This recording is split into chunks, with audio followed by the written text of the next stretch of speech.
देव माणूस या नव्या वर्षातील सर्वाधिक प्रतीक्षित मराठी चित्रपटापैकी एक आहे. हा बहुप्रतीक्षित सिनेमा 25 एप्रिल 2025 रोजी चित्रपटगृहात प्रदर्शित होणार आहे.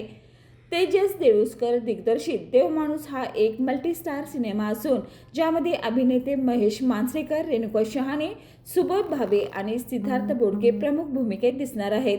हा चित्रपट प्रेक्षकांसाठी एक नवी आणि आकर्षक कथा घेऊन येणार आहे. देव माणूस या चित्रपटामध्ये कॉस्टिंग कॅरेक्टर्स आणि उत्कृष्ट अभिनयासह अविश्वसनीय कलाकार आहेत. प्रेक्षकांना मराठीशी जोडलेला असल अनुभव देऊन या प्रदेशातील परंपरा, संस्कार आणि मूल्ये समोर आणून लव्ह फिल्म्स काहीतरी वेगळं देणार आहे.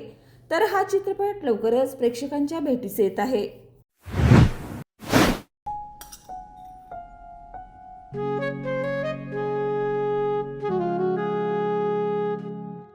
बाबा, आज येताना बासुंदी घेऊन या ना.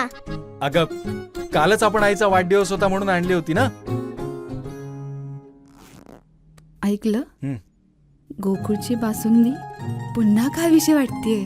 खरं सांगू, मलाही खावीशी वाटतेय. पुन्हा पुन्हा खावीशी वाटणारी गोकुळ बासुंदी.